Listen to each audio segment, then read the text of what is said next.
Hello everyone, this is Teacher Michelle and welcome muli dito sa Unang Math.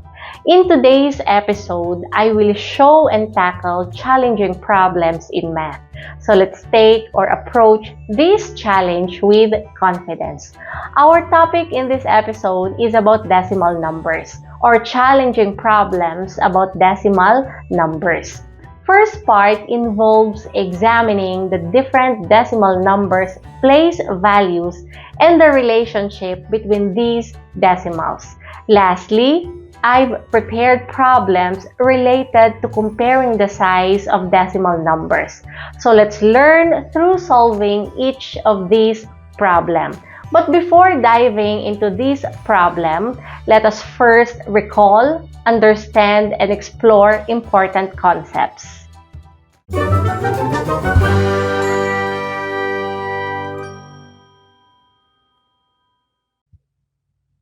Let's recall important concepts about decimal numbers.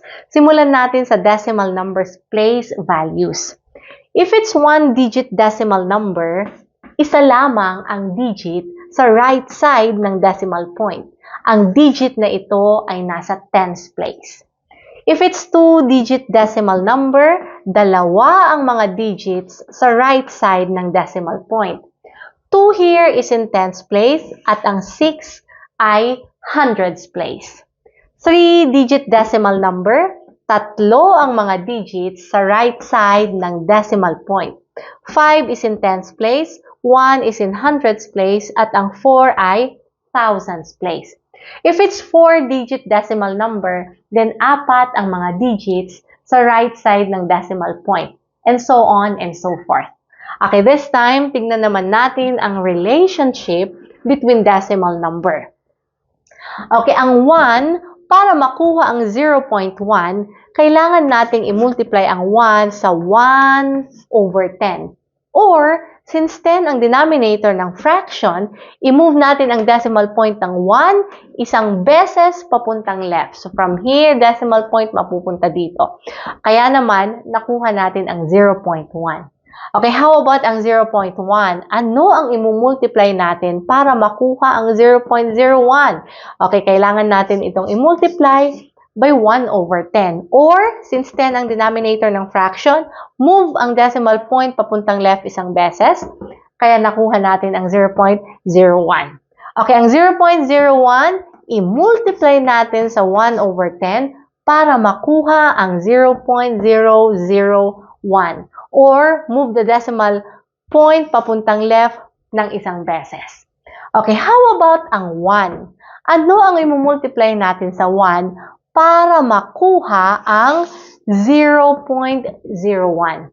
Okay, kailangan natin itong i-multiply sa 1/100. Okay, since 100 ang denominator ng fraction, dalawang beses i-move ang decimal point ng 1 papuntang left. So, from here, 1, 2, kaya naman nakuha natin ang 0.01. Okay, at ang 1, ano ang i-multiply para makuha ang 0.001?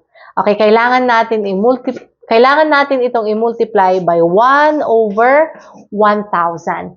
Or, move the decimal point of 1, okay, tatlong beses papuntang left. Okay, makukuha natin ang 0.001. Okay, now, ang 0.001, ano ang i-multiply natin para makuha ang 0.01? Okay, kailangan natin itong i-multiply by 10. Or, this time, since 10 ang ating minultiply, i-move natin ang decimal point ng 0.001 papuntang right ng isang beses. Kaya naman, makukuha natin ang 0.01.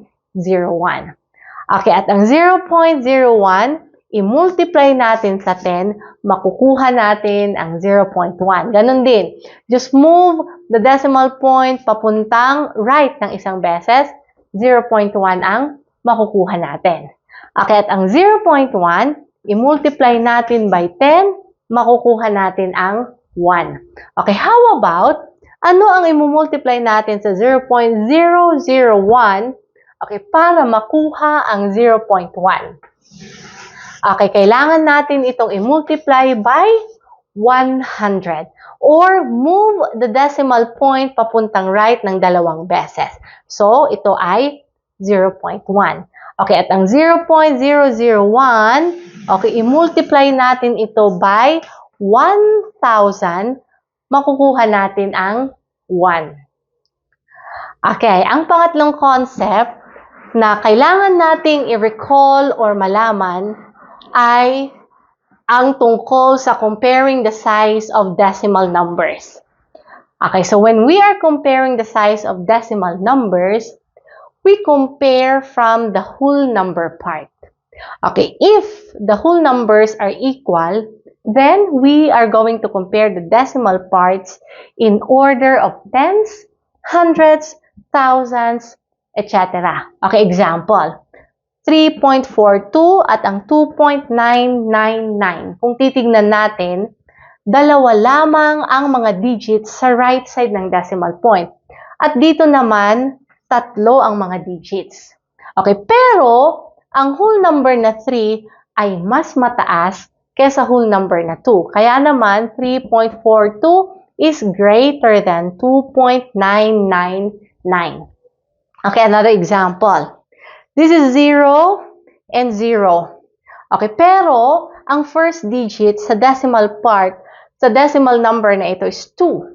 Here is 5.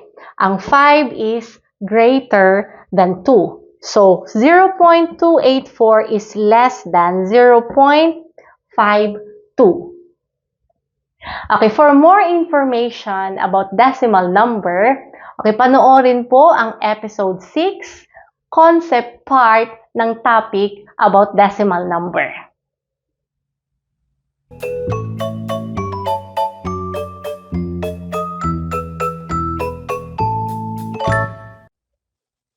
This time, let's solve simple problems involving decimal numbers.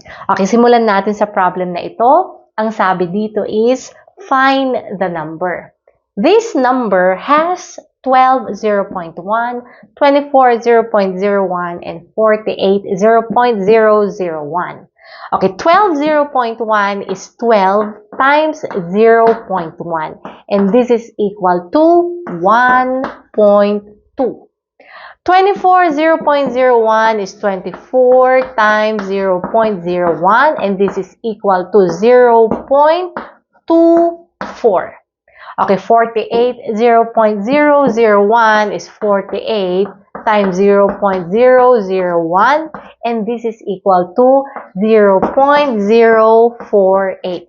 So, para malaman ang number, kailangan nating i-add ang mga decimal numbers na ito. So, this is 8, 8, 4, and 1. So, ang number na hinahanap natin is 1.488. Okay, pangalawang problem. Choose the largest number. Okay, A. The number is 100 of 4,206. So, ang number daw na ito is 1 over 100 of 4,206. So, 1 over 100 times 4,206. And this is equal to, okay, 42.06. So, imumove lang natin ang decimal point dalawang beses papuntang left dahil ang denominator ay 100. Okay, B. 42.06 is 1/10 of a certain number. So, 42.06 is 1 over 10, okay, of a certain number. Since ang ating denominator sa fraction na 1 over 10 ay 10, okay, i-move ang decimal point ng 42.06 papuntang right ng isang beses. So, ang hinahanap na number is 420.6. Okay, C. A number multiplied by 100 is 420.6. So, a number multiplied by 100 equal to 420.6. Okay, ang ating number dito ay 100. So, i-move lang natin ang decimal point ng 420.6 papuntang left ng dalawang beses. So, 1, 2, ang number ay 4.206. So, choose the largest number. So, ang ating sagot ay B, 420.6.